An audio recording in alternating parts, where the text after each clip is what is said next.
Hey, what's up, guys? Welcome back. Another Frenemies commentary with my buddy Brian Larson, a.k.a. Bald Eagle. What's going on, Brian?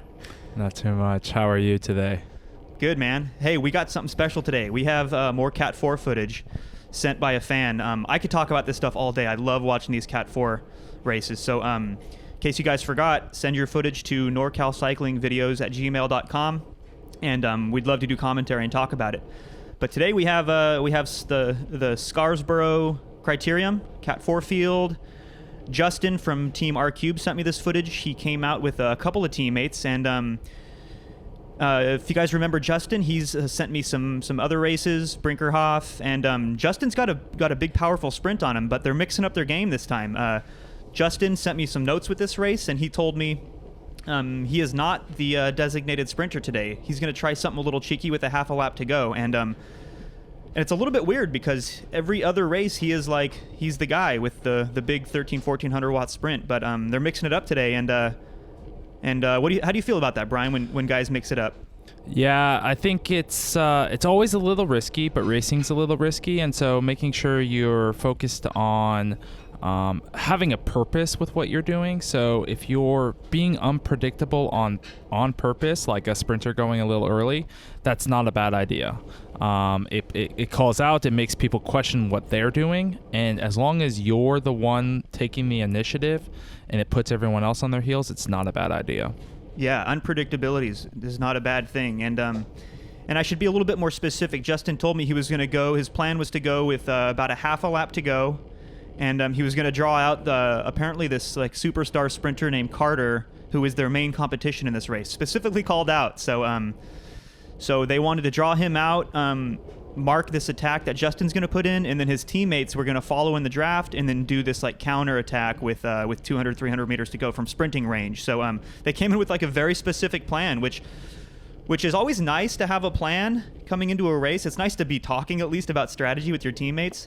It's always good to be able to adapt, though, because it doesn't always go your way. And I'm just seeing right now Justin's putting in 1,000-watt effort in this corner. And I want to talk a little bit about the course in general, but that corner right there, Justin had some serious problems with that corner. He was popping off 1,000+ watts every single lap, and I don't know, Brian, what do you think? Is that a good idea? If you don't have to do 1,000 watts, don't do 1,000 watts, right? Yeah, just because you can doesn't mean you should.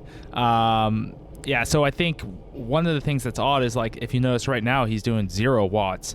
So the question is he wasn't doing 1,000 watts to not get dropped. He was just doing 1,000 watts because he couldn't quite stay on the wheel, and he thought it was necessary to get immediately right back onto the rear wheel of that rider in front of him. And sometimes taking a little bit extra time to get up to that wheel is a great idea. One things I do two things. I have kind of one saying, which is why close a gap in a second when you can take 5 seconds to close a gap? Okay, so that's one thing. And the second thing is always staying seated.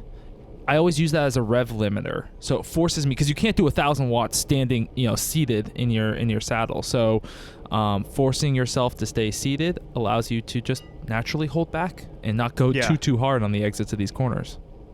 Yeah. No, good point. I mean, the whole idea is to not have big accelerations like that. So like you said, if you can close down a small gap in 10 seconds, it's so much more efficient to do 300 watts for 10 seconds than it is to do 2 or 3 seconds of 1,000 watts.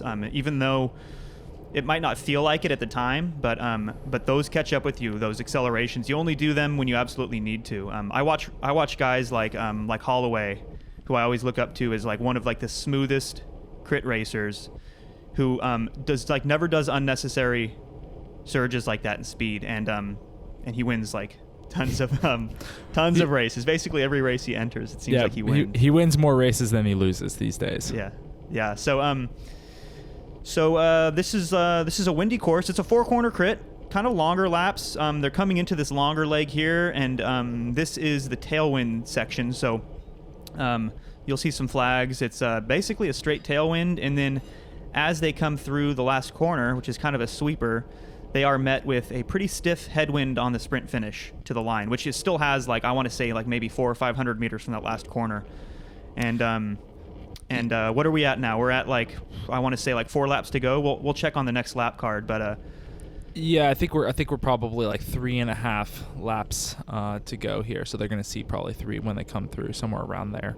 But one of the things is there's only that corner 3, which is the one corner that Justin seems to be struggling with. That's the only like sharp corner. All these other corners are kind of more bends in the road. There is still an apex, but it's not necessarily like have to slow down, hit the brakes, and think about your exit strategy. You can kind of almost pedal through all those corners. And one thing to be cautious of when there's corners like that is that the momentum does shift outwards. And now here's that corner I was just saying. Yeah. Oh man, 1,000. watts. Yep, 1,000. He's doing like the anti tail gunning. Like tail gunning, you let a gap open and then you close it down through the corner. He's letting a gap open through the corner and then like sprinting out of the corner to close it back down. It's really bizarre. Yeah, then he moves up here on the outside. Like I said, these are like bends in the road, and he's coming up and he's moving up on the outside, which, the outside usually is a little bit faster, but a word of caution is to keep your eyes open, because riders who are on the inside of you when you're going through a bend, naturally, if something were to happen, all that momentum moves outward. Exactly, and so you have to worry about a rider coming into your lane. Let's say a rider bumps into another rider. The rider getting bumped is naturally going to move outwards, because when he rides straight, his actual straight line is on the exit. Yeah, always take the inside if you can, and it can be congested. Like that might not be an option, but if you can take the inside for the reasons that Brian just said, and I'm going to throw one more in there. It's just a shorter line. Like you have to cover less distance. It's pretty straightforward. Was that 3 to go? I didn't catch that. That, by the way, that's the Skinner line approach, right? The shortest distances wins. Yes, that was 3 to go. 3 to go, and the bell was ringing for a preem lap. So late race preems, those are risky, right? Like I usually don't go for late race preems, because if I'm still in contention, then I'm saving my legs for the sprint. But they can make things pretty dynamic in the last couple of laps. Yeah, so they kind of provide a catalyst for separation. And just like we talked about earlier, like that unpredictability. So if you're looking at a rider, let's say everyone's looking at Justin. Everyone knows Justin's very strong here, especially in sprints. So if everyone's looking at Justin has an opportunity to, let's say, attack a breakaway, and he can actually keep rolling, because everyone's going to think, oh, he's just sprinting, and he's just sprinting for the preem. He's going to come back and he's going to sprint again for the finish, right? And with these preems, especially at the late, everyone assumes that they're going to sit up and come back to the pack, and preems are always risky. So keep your eyes near the front, and even if you're not going for the preem, you have to be looking for people who are like, I don't know how you would say, like hijacking the free train that is somebody going for a preem. So oftentimes what I would do is I would sit on the wheel of somebody who's like trying to win a preem, and I would get a free ride effectively off the front, and then I would counter that person who just sprinted. Yeah, I've seen that a lot.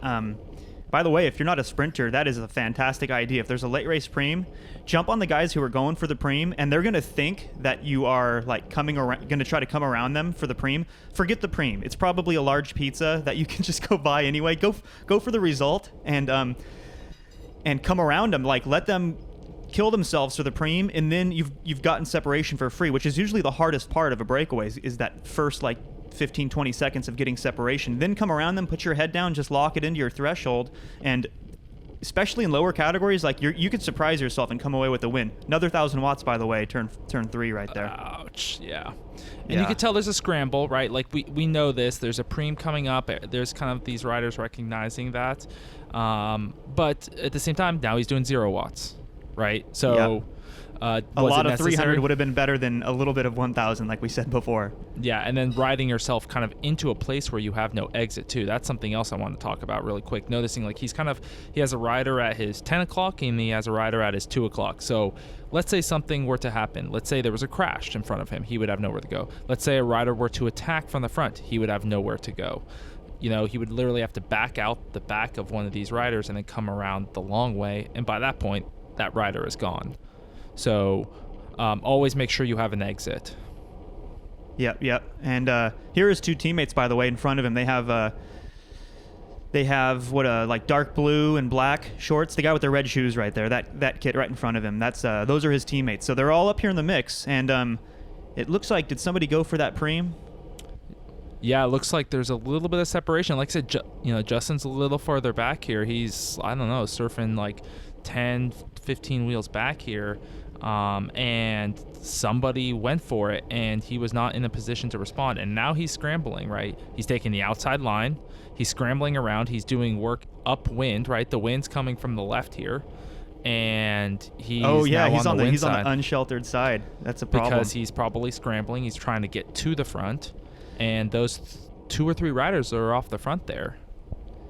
Yeah, so there is separation now. I can see it around the corner there, and based on the notes that Justin sent me, it is their main competition that they identified, Carter. So this is like red flags, right? If there's 3 of you still in this race, Justin's got his 2 teammates, and the one guy that you were supposed to mark has gotten away. You either have to like attempt to bridge across, or you have to get on the front and chase. So it looks like that's what his teammate's doing here. So he jumps on his teammate's wheel. But then he stops. And then he stops pedaling.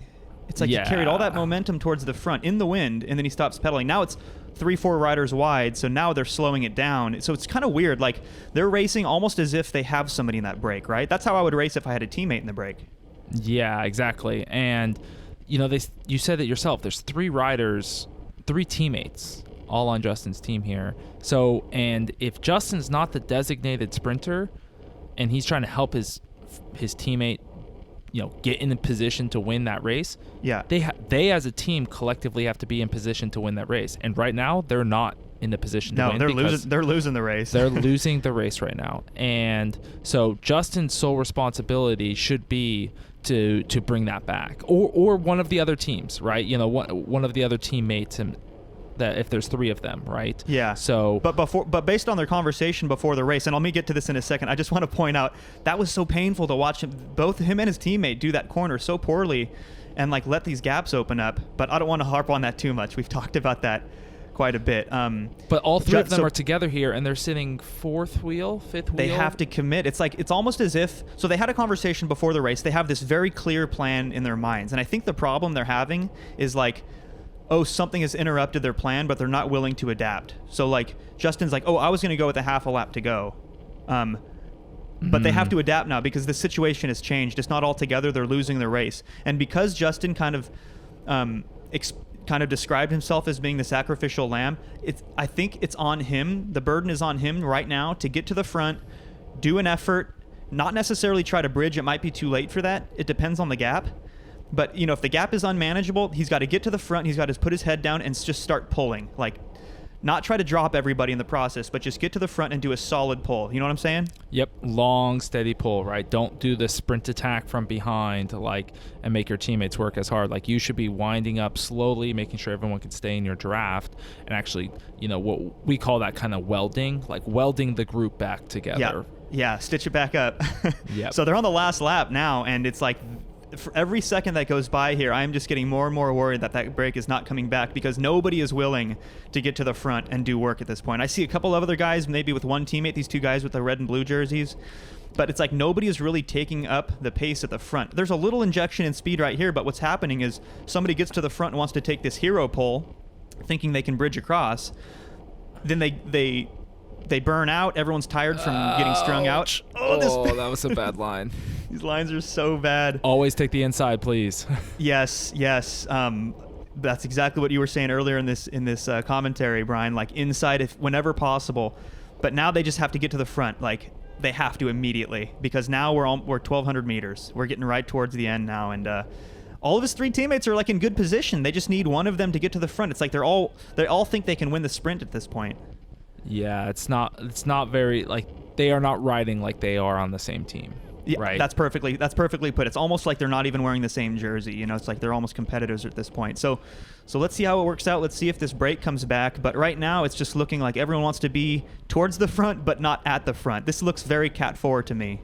Well, it's like 5 wide with 800 meters to go at the front, and then then one person attacks, brings it to 30. And Justin, you know what else Justin does? Oh, wait a second. Oh, is he gonna lose it? Oh, he's just so wide and like. The other thing Justin does, by the way, is he moves up when it's going 30 miles an hour. Yeah, or in a headwind or something. Yeah. Okay, so he's committing to it now. I think a desperation has kicked in, and this looks very panicky to me. Oh, I can see the break. Okay, they have 5 seconds or so, but now they're on the finishing straight, and he's pushing 700 watts. Okay, so this is like according to their plan, more or less. I mean, it's a little bit later in the race than they wanted to. But now he's at the front, and he's digging. 500-600 watts. Heart rate is getting jacked, and they're close. 200 meters. 200 meters. Oh, man. But now he's sprinting again. He's like out of the saddle, sprinting again, chasing his teammate. It's like none of this makes sense. It's almost like they're not on the same team. So his teammate stitches it up, but it looks like they caught all but one. So, man, they had the legs. It's like they had the firepower. This R-Cube team, especially for Cat 4, these dudes are strong, but they just need to coordinate and like adapt to changes in the race situation. But because they really should have won that race. What do you think? Yeah, I mean, he was strong enough. He brought back like that entire gap, but he just waited too long. The other thing to think about is like he stood up and had extra bullets left with 200 meters to go. Like as a lead out, your finish line is 250 meters to go. Like you should not be able to do those last 250 meters versus he was able to do an extra 300 watts over what he was doing before that when he hit 200 meters to go. He was racing for himself based on that power output. Yeah, and 3 teammates, and I think they were 3 teammates in like the top 5 or 6 or something like that. So, and that should never happen. Like it should first be like and 2 DNFs is better than second, 4th, and 5th or whatever they ended up. But it wasn't for lack of strength. They're just like they're so close to like getting this perfectly right. They just needed to adapt a little bit in the end there. You know, and at the end of the day, this is basically on the heels of that other ride, which is just take the initiative. You know, go be proactive and risk it for the biscuit. Yeah. All right, man. Well, Brian, always a pleasure having you on. Looking forward to doing more of these and more Cat 4 footage, man. We love these. We love these races, guys. Send more, please. Yeah, please. All right, Brian. Peace, man. Catch you guys later. Awesome. Thanks.